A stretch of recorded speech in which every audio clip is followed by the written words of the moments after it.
لعلهم يرجعون۔ ہر قسم کی حمد و ثنا اللہ وحدہ لا شریک کے لیے، بے شمار لا تعداد درود و سلام سید الاولین والآخرین جناب محمد رسول اللہ صلی اللہ علیہ وآلہ وسلم کی ذات گرامی ہے۔ محترم بھائیوں،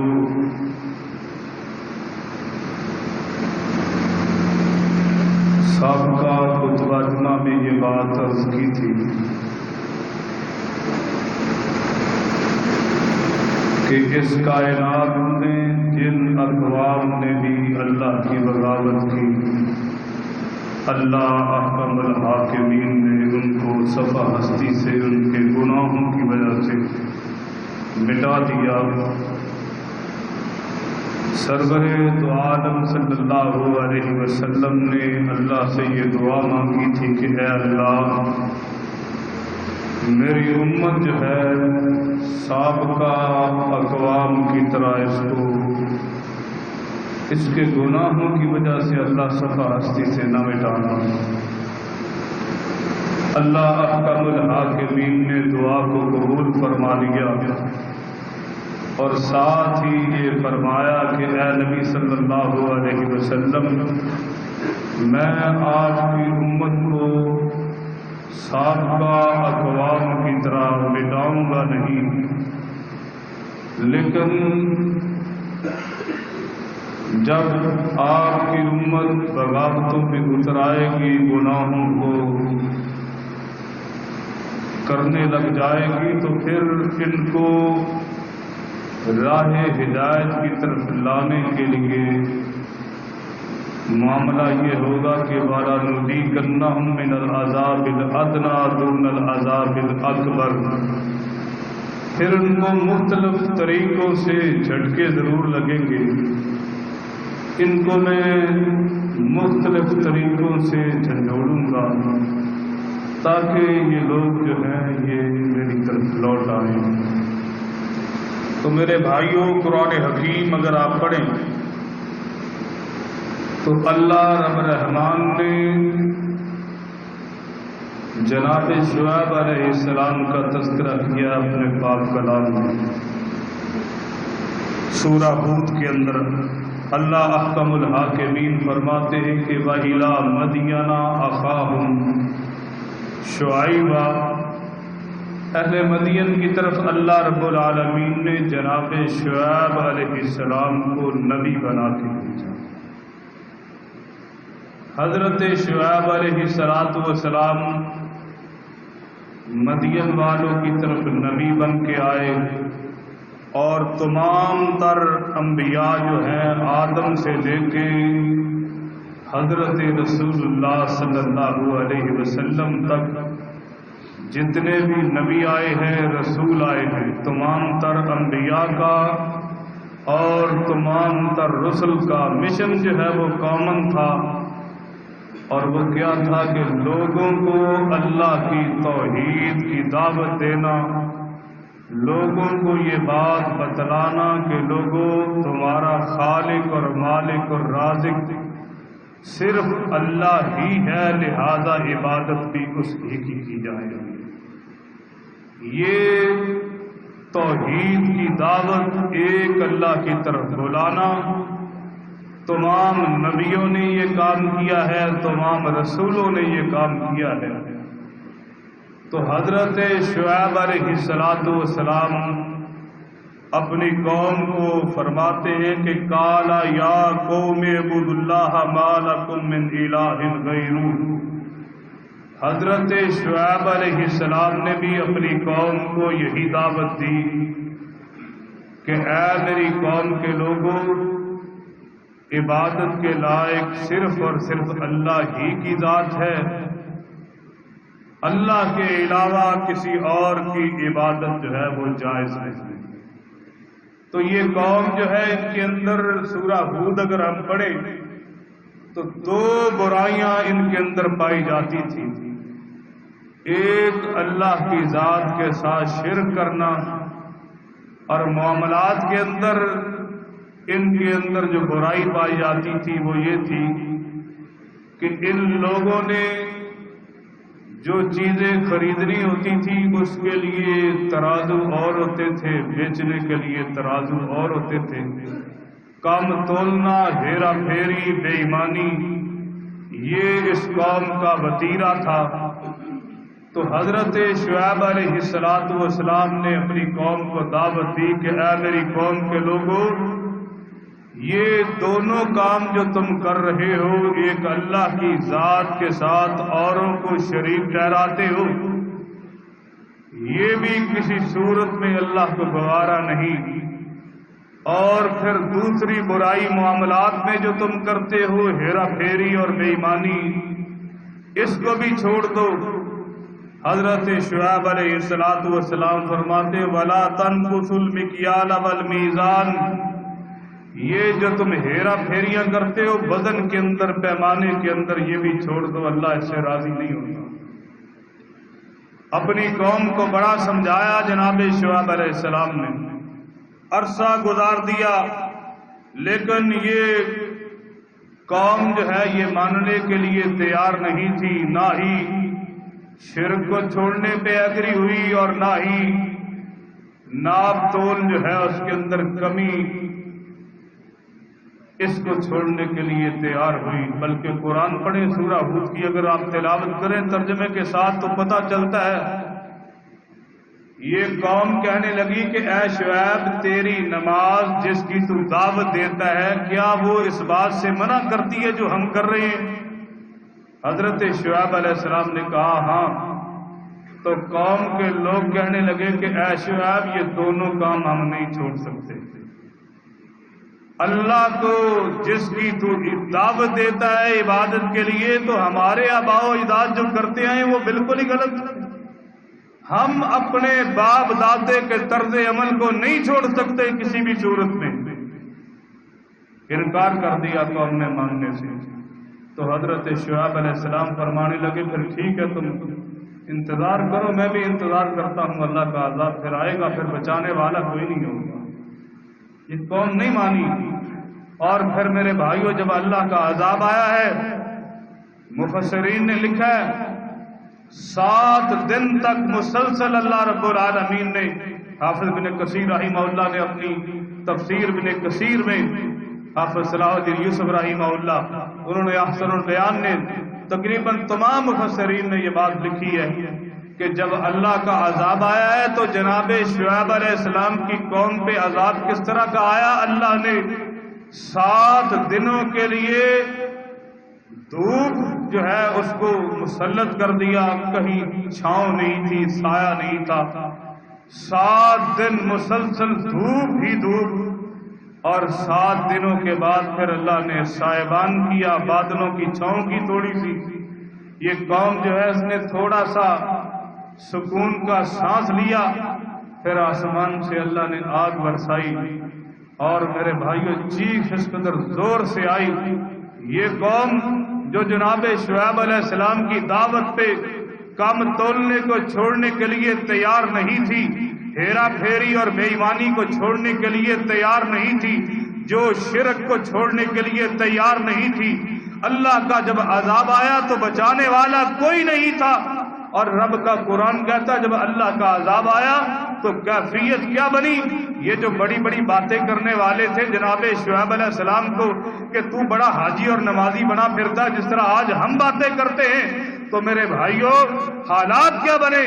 اللہ کا عذاب آیا تو اللہ کہتے میں نے اس طرح ان کو کر دیا کأن لم یغنوا فیہا. قرآن کے الفاظ ہیں کہ میں نے اس طرح صفحہ ہستی سے ان کو مٹا دیا، ایسے لگتا تھا جیسے دنیا میں کبھی آباد ہی نہیں ہوتے.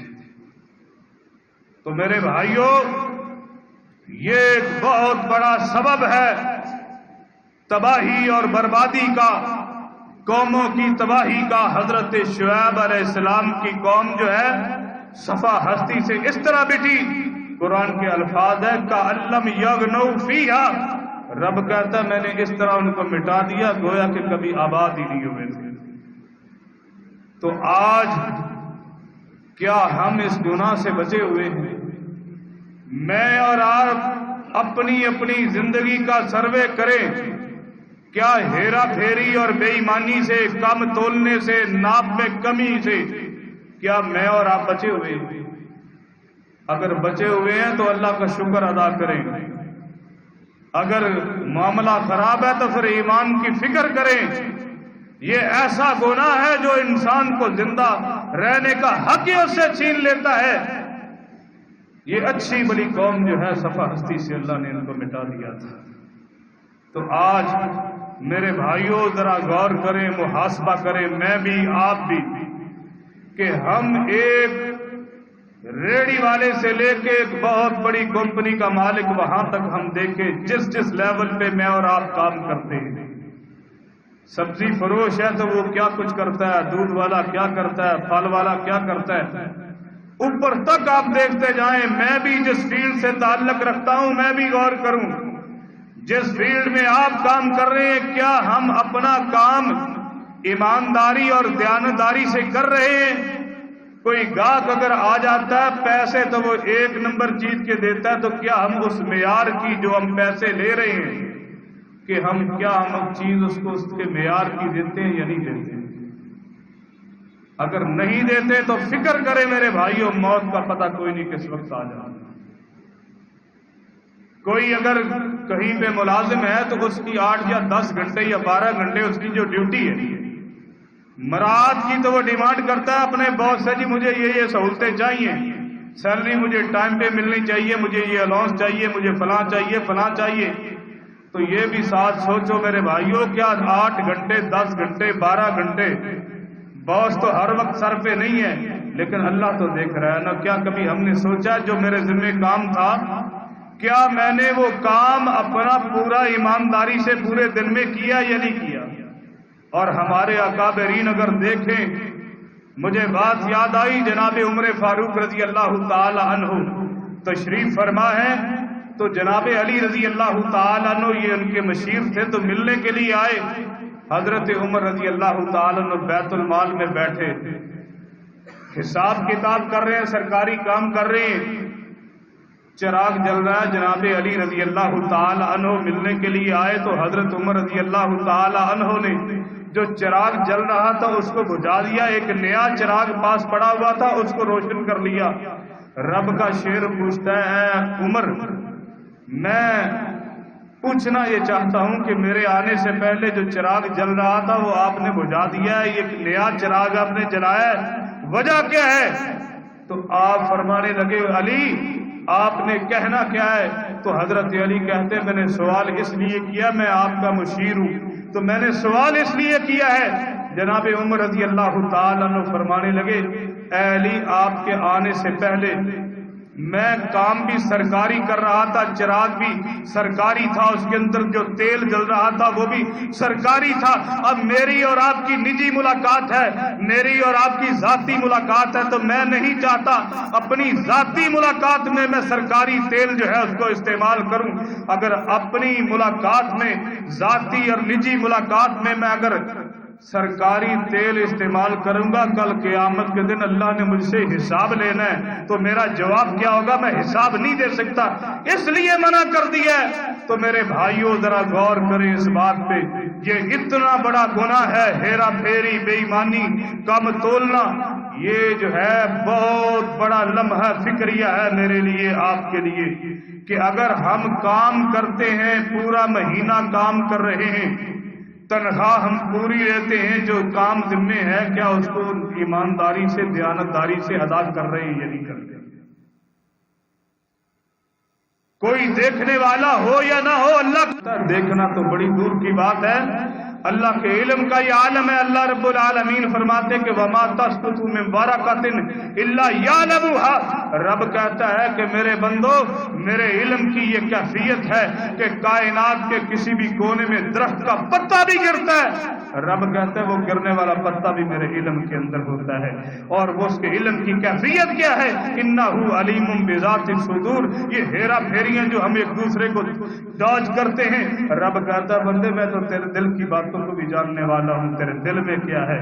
تو میرے بھائیوں یہ سبق لے کے جائیں، آج یہ جو موجودہ حالات بنے پڑے ہیں، ایک طرف دریائے ستلج جو ہے اس کی بیلٹ پہ جتنے بھی سینکڑوں دیہات ہیں وہ زیر آب آ چکے ہیں، پچھلے دنوں ہم ہو کے آئے ہیں وہاں سے، قصور سے لے کے آخر تک پوری بیلٹ پہ جتنے بھی دیہات ہیں بیچارے ان کی فصلیں تباہ ہو چکی، مال مویشی کے نکلے کئی بیچ میں ہی ضائع ہو گئے، نقصان ہو گئے، اور پھر پورے ملک پہ مہنگائی کا جو بم گرایا گیا، پیٹرول مہنگا، ہر چیز مہنگی، بجلی جو ہے اس کی صورتحال، یہ سارے کا سارا کیا ہے، رب کا یہ اصول ہے، جن قوموں میں ہیرا پھیری بے ایمانی کم تولنا یہ عام ہو جائے ان قوموں کو پھر زندہ رہنے کا حق حاصل نہیں رہتا۔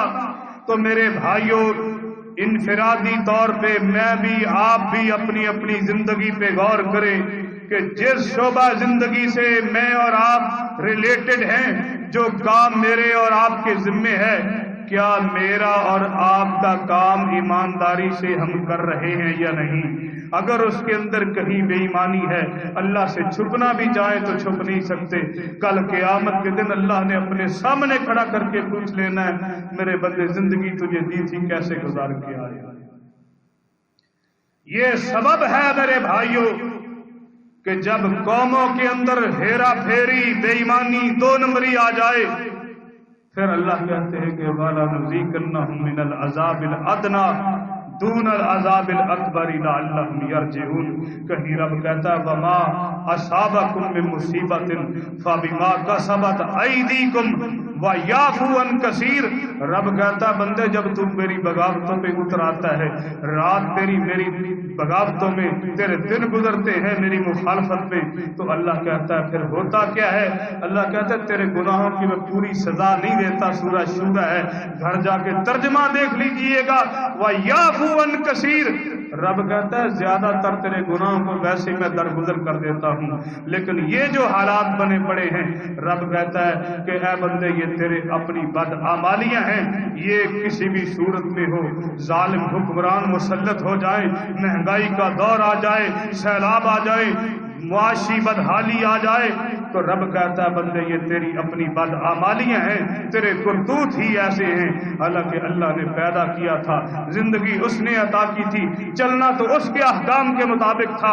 اس کی مرضی سے چلنا تھا، اللہ کی مرضی چھوڑ کے جب ہم اپنی مرضی پہ آئے یہ حالات پیدا ہوئے، اس کے ذمہ دار میرے بھائیوں ہم خود ہیں۔ تو یہ دوسرا سبب ہے جب قوموں کے اندر ایمانداری دیانتداری ختم ہو جائے، پھر اس طرح کے عذاب اس طرح کی چیزیں اللہ مسلط کر دیتا ہے۔ تیسرا سبب قرآن حکیم کو اگر ہم پڑھیں اس طرح کے حالات کے آنے کا، وہ یہ ہے کہ جب نبی صلی اللہ علیہ وسلم کی امت جو ہے وہ زکوٰۃ کو تاوان سمجھنا شروع کر دے گی، اللہ کا جو حق ہے، ان کے ذمے جو حق ہے اس کو جب بھول جائیں گے تو پھر اس طرح کے معاملات بنتے ہیں۔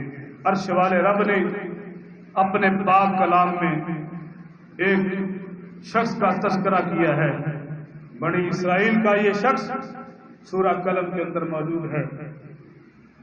یہ چھوٹا سا زمیندار، اور اس کا کام کیا تھا، پوری سورت میں بڑی تفصیل سے اللہ نے اس کا واقعہ ذکر کیا ہے۔ تھوڑی سی زمین اس کے پاس موجود ہے، اس پہ کھیتی باڑی کرتا ہے، اور مفسرین نے لکھا ہے کہ اللہ کی رحمت اس پہ اس قدر زیادہ ہوا کرتی تھی کہ جب اس کو پانی کی ضرورت پیش آتی، اس کی زمین کے اوپر بادل جو ہے اس طرح آتے، بارش برستی، یہ پانی اپنی زمین کو لگاتا، اور اس کا معمول کیا تھا کہ جتنی بھی پیداوار ہوتی تھی ایک حصہ جو ہے وہ رکھ لیتا جو زمین کی ضروریات تھی، اس پہ جو لاگت آنی تھی اس کے لیے، اور دوسرا حصہ وہ رکھ لیتا اپنی ضروریات زندگی کے لیے، اور ایک حصہ جو ہے وہ اللہ کی راہ میں قربان کر دیا کرتا تھا۔ سلسلہ اس کا چلتا رہا جتنی دیر اس کی زندگی تھی، یہ سلسلہ جو ہے یہ چلتا رہا۔ ایک وقت آیا کہ یہ بندہ فوت ہو گیا، ہر آنے والے نے پھر چلے جانا ہے۔ جب یہ بندہ فوت ہوا تو اس کے بیٹے جوان ہو گئے، تو وہ انہوں نے پروگرام بنایا بھی بابا جی تو فوت ہو گئے ہیں، تو یہ تو بابا جی کو تو عقل ہی کوئی نہیں تھی، یہ تو سارا غریبوں مسکینوں میں تقسیم کر کے آ جاتا تھا، تو ہم ایسا نہیں کریں گے۔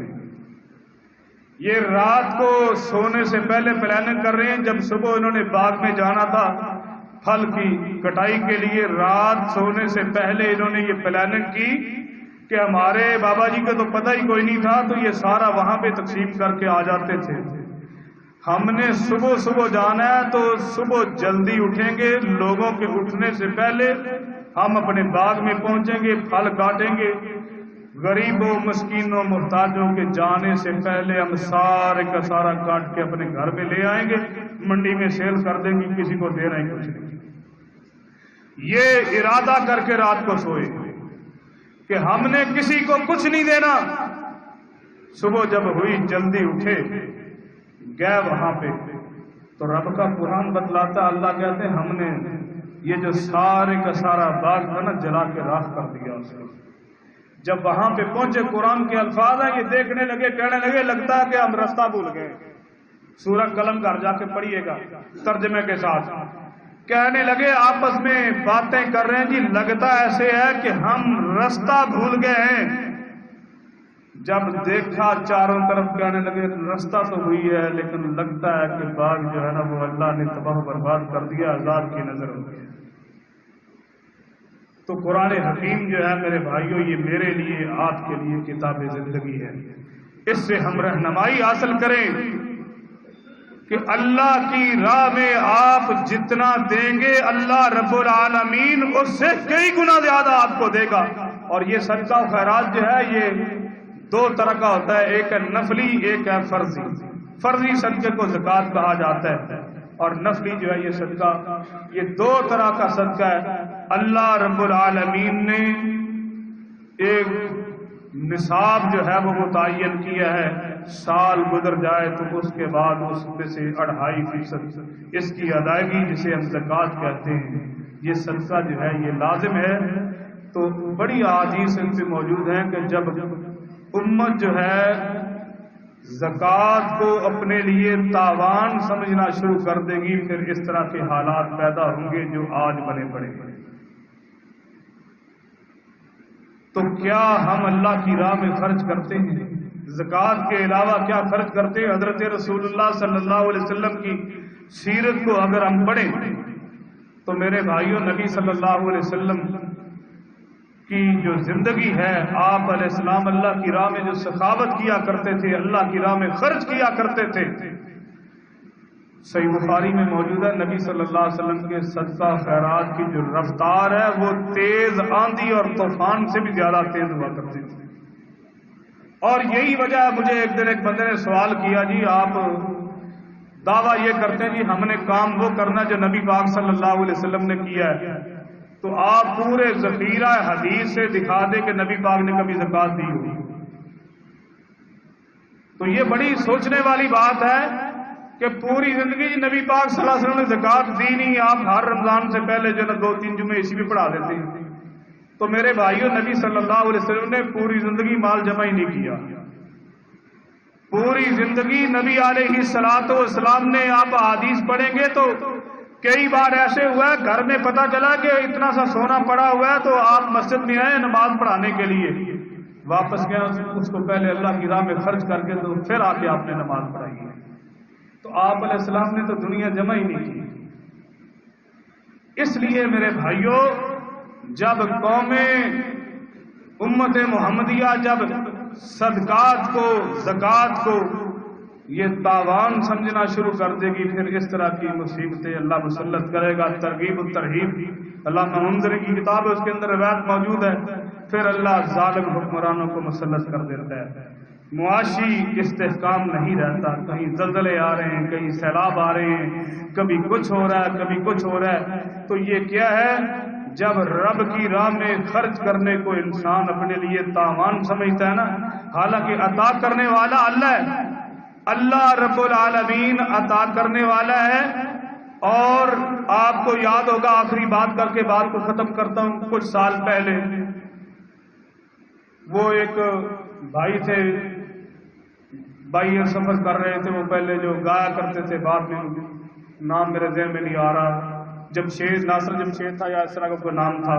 تو وہ جب سنگنگ اس بندے نے چھوڑی ہے نا، تو معاشی حالات سے نعتوں کی طرف آیا، تو بڑا معاشی حالات بڑے تنگ تھے، بڑا ٹائٹ تھا، دوبارہ پلٹنے کا ارادہ کیا۔ تو میرے ایک دوست ہیں، تو وہ موقع کے گواہ موجود ہیں، وہ کہتے ہیں کہ تقی عثمانی صاحب نے کہا بھی اس طرح کرو کہ آپ جو ہے نا، جو کام کر رہے ہو، ایک بندہ اپنے ساتھ اور پارٹنر ملا لو، میں گارنٹی دیتا ہوں آپ کو کبھی رزق کے اندر تنگی نہیں آئے گی، تنگ دستی نہیں ہوگی۔ تو انہوں نے کہا جی بتائے، کہنے لگے کہ اللہ تعالیٰ کو آپ پارٹنر بنا لیں ساتھ، جو آپ کو پرافٹ آئے، پہلے 2 بندے، تیسرا اللہ کو ملا لیں، اگر نقصان ہو جائے تو ذمہ دار میں ہوں۔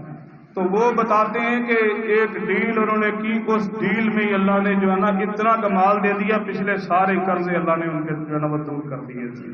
تو میرے بھائیوں، جب قومیں زکوٰۃ کو، صدقات کو اپنے لیے تاوان سمجھے، پھر اس طرح کے حالات اور معاملات بنتے ہیں۔